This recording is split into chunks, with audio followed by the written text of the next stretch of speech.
DPRD, calon DPRD dia, cuman nggak meloloskan kawan, gila Cina kawan. Kayak gitu aja buat.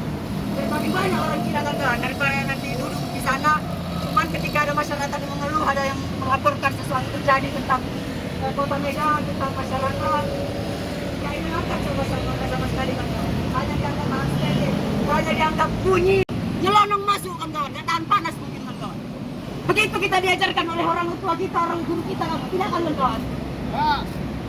Kayak gitu kita diajarkan. Tidak ada yang merespon kita, tidak ada yang menanggapi kita. Ada aksi apa sih Bang kita hari ini? Nah, jadi kita di sini tergabung dari beberapa organisasi yang membentuk jadi gerakan mahasiswa anti maksiat. Yang insya Allah lah anti maksiat kita. Jadi kami resah terhadap hiburan malam yang banyak bermasalah di kota Medan ini. Itu yang kita tuntut, Kak. Kenapa? Karena ya kita nengok banyak kali mafia-mafia hiburan malam di sini. Contohnya di DPRD tadi ada satu nama anggota DPRD. Kepala saya sebutkan mungkin. Ya, dia membackingi hiburan malam. Mana? Aduh, secara kode etik kan ya dia wakil rakyat dan lain-lain. Ada lagi yang DPRD yang memeras pengusaha hiburan malam. Udah aneh kita rasa. Kami yang pengen supaya DPRD ini kembali kepada kita, ya Dewan Perwakilan Rakyat, kan begitu.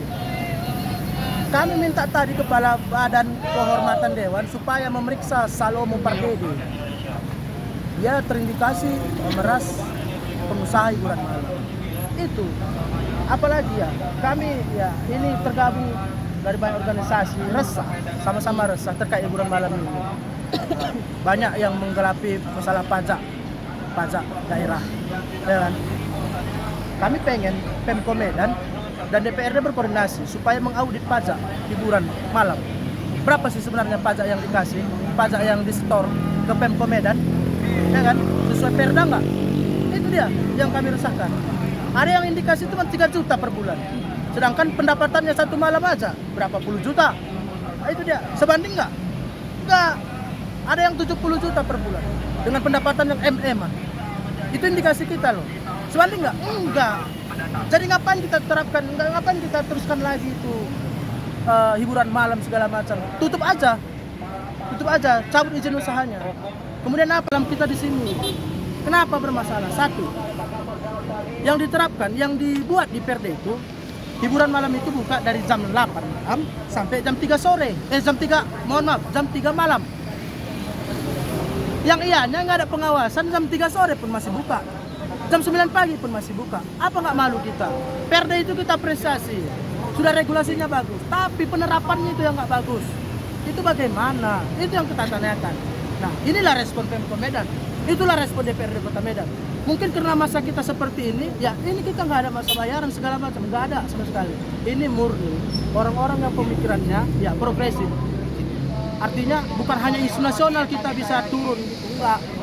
Ini sudah era kita cinta kita. Itu dia. Ada lagi. Bang, setelah ini kan belum ada tanggapan dia. Pemko Medan DPRD Kota Medan. Tadi ada DPRD Kota Medan, nggak ada DPR-nya, humasnya yang datang. Duduk, diri 2 menit, 3 menit. Bentar Bu, saya orasi masih bentar. Ya, lalu pergi.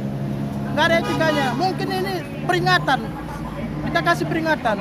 Kita turun lebih banyak massa. Itu dia. Ada aksi lanjutan lagi nanti. Insya Allah ada aksi lanjutan dengan massa yang lebih besar. Kalau itu yang memang mau orang itu. Karena kalau sedikit nggak datang, nggak ada yang nanggapi. Kalau banyak nanti kayak mana? Sampai hancur pagarnya kayak mana? Kita kan nggak mau seperti itu.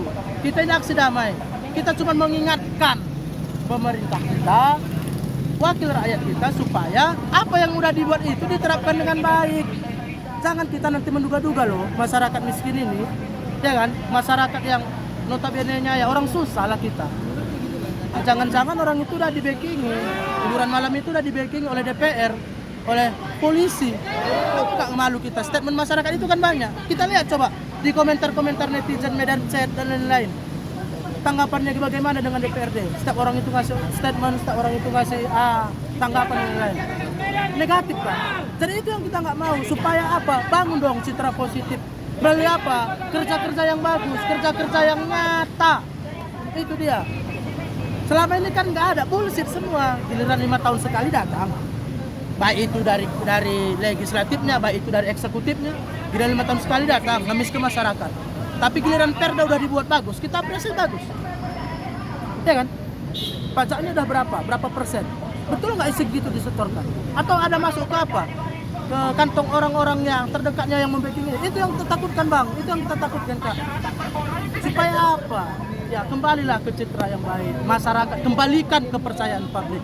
Masa lebih besar ya hiburan yang bermasalah yang saya bilang tadi, kapital, kripton dan yang lain-lain lah yang bermasalah itu mungkin contoh 2 sebagai teguran aja.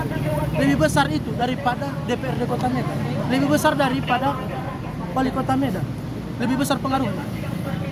Pengaruhnya itulah. Tidak kak. Oke, langkah konkretnya sendiri. Tolong, kalau memang membuat peraturan, jalankan dengan baik. Saya nggak minta neko-neko. Artinya apa? Kita yang buat, kita yang mempertanggungjawabkan. Artinya dari segala banyak regulasi yang dibuat, peraturan yang dibuat, ya dijalankan dengan baik-baik, dijalankan dengan baik, diterima dengan baik, koordinasi dengan Pemko.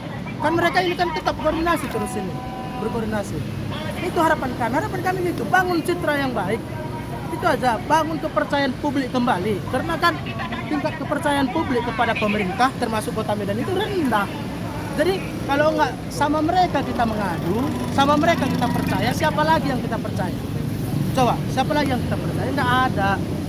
Sama polisi harus kita bayar dulu baru ditanggapi. Sama jaksa nanti harus dari sekian lagi. Sama DPR, ini aja nggak direspon kita. Kita masyarakat Kota Medan bang. Itu dia. Apa nggak malu kita? Belum lagi masalah begal. Ini Kota Medan.